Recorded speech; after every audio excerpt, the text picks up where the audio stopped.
7 million copies sold. Required reading by Jeff Bezos for his top executives. Written in 1984 as a novel about a factory, and it is still outsmarting 90% of the strategy decks being presented in boardrooms right now. Here's the dirty little secret nobody in corporate America wants to admit. The most powerful business framework of the last 40 years wasn't born in a consulting firm. It was born in the mind of an Israeli physicist who looked at your factory floor and saw what your MBAs could not see, that you're optimizing everything and improving nothing. Hello, my name is Todd Hagopian, the original Stagnation Assassin and the author of this book, The Unfair Advantage, Weaponizing the Hypomanic Toolbox.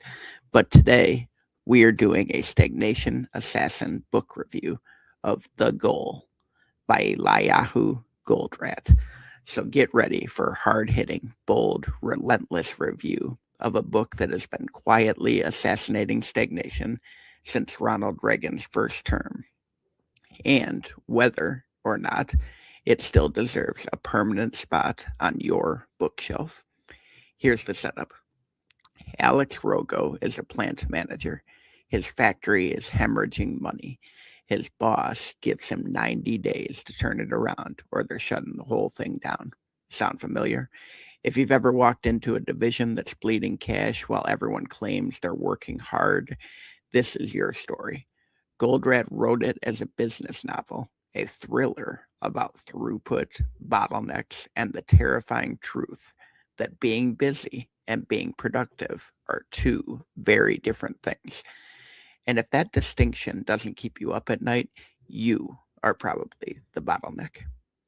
Let's talk about the meat of this book. What does this book get right? Let's start with the core thesis because it's a cannon blast of clarity. The goal of any business is to make money, period. Not to win awards, not to win and hit utilization targets, not to make pretty dashboards, to make money by increasing throughput while simultaneously reducing inventory and operating expense. 3 metrics, that's it: throughput, inventory, operational expense. If your company is tracking 47 KPIs and can't tell you which ones actually move the needle on profit, Goldratt just called you out from 1984. Now, the theory of constraints. This is where the book transforms from good to generational. Goldratt's 5 focusing steps are precision warfare against stagnation. Identify the constraint, exploit it, subordinate everything else to it, elevate it, and here's the killer. If you've broken it, go back to step 1. Don't let inertia become the new constraint. I watched this exact dynamic at a Fortune 500 where a single production bottleneck was costing us millions of dollars per quarter. Everyone was optimizing their own little kingdom while this constraint sat there laughing at us. Goldratt teaches you to see that. He gives you the lenses. The Boy Scout hike metaphor, where Goldratt illustrates how fluctuations don't average out, they accumulate, is one of the most brilliant teaching moments in business literature, and you often hear people talk about the Herbie. He shows that a chain of dependent events with statistical fluctuations will always fall behind. Always. This isn't a theory. This is physics applied to profit and loss. I've used this principle to restructure operations at multiple companies, and every single time the operators in the room have that moment, that, oh my God, that's why we're always late moment. Goldratt didn't write a business book. He wrote a diagnostic weapon disguised as a novel. And the diagnosis is brutal. Your system is only as strong as its weakest link.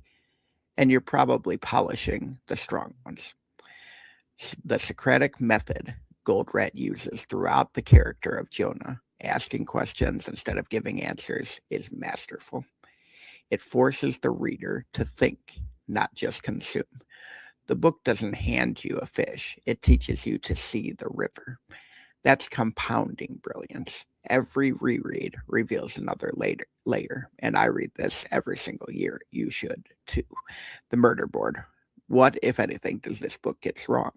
Now, the murder board. And yes, even a masterpiece gets one or two things wrong. First, the manufacturing-centric framing. Look, I get it. Goldratt was a physicist who started with factories, but the book's heavy emphasis on physical production lines can make it feel dated or narrow to leaders in services, SaaS, or knowledge work. The principles are universal, absolutely, but Goldratt makes you do the translation work yourself. A leader running a professional services firm has to squint pretty hard to see the bottleneck in their story about machining parts. The theory of constraints is a universal weapon, but Goldratt wrapped it in a factory worker's uniform that's kept it off the radar of leaders who desperately need it. I kind of did the same thing with the unfair advantage, so I totally understand here. Second, the personal subplot. Alex's marriage is falling apart while he's saving the plant. Goldratt uses it to add human drama, but let's be honest, it's the weakest thread in the book. It feels grafted on. Every time I'm deep in a or throughput insight, and I get yanked into a marital therapy session, it's a pacing problem. And in a book about eliminating waste, there's irony in the wasted pages. Third, and this is the operator in me talking, the book is light on the political reality of implementing TOC inside of a large organization. Goldratt shows you what to do, but he glosses over the fact that when you tell a department that their job is to subordinate to the constraint, meaning slow down, stop overproducing, stop looking busy, they will fight you like a cornered animal. I've lived through that resistance at multiple Fortune 500 companies, and we actually talk a lot about that resistance inside of my book. The physics of constraints is elegant. The politics of constraints is a bloodbath, and Goldratt barely mentions it. That's typical of somebody who hasn't actually lived it and worked inside of the factory. The Stagnation Verdict, though, 4 kills out of 5. This book is a serious arsenal edition. The theory of constraints is one of the most powerful operational frameworks ever created. And the fact that Goldratt delivered it as a readable, engaging novel means it actually gets read, which is more than I can say for most business books gathering dust on executive shelves. The 5 focusing steps alone will pay for this book 1,000 times over. The throughput first mindset is a stagnation killing philosophy that every operator needs branded into their brain. It loses the 5th kill because of the manufacturing tunnel vision, the marriage subplot, and the missing chapter on organizational politics. But make no mistake, if you lead a team, a division, or a company, and you have not read the goal, you are fighting stagnation with one hand tied behind your back. So, in closing, that is the Stagnation Assassin verdict of the goal. 4 kills. Buy it, read it, then reread it every time you feel your organization drifting towards the comfortable fiction that being busy means being productive, and reread it every year regardless, because you have to. If you want more stagnation killing frameworks, the kind forged in the fires of actual Fortune 500 turnarounds, not academic theory, then grab a copy of The Unfair Advantage, Weaponizing the Hypomanic Toolbox. Subscribe to the Stagnation Assassin Show wherever you get your podcasts, and visit toddhagopian.com for more stagnation slaying theories, along with stagnationassassins.com, the world's largest stagnation database. Remember, your system doesn't care how hard you're working. It only cares about the constraint. Find it, exploit it, or it will exploit you.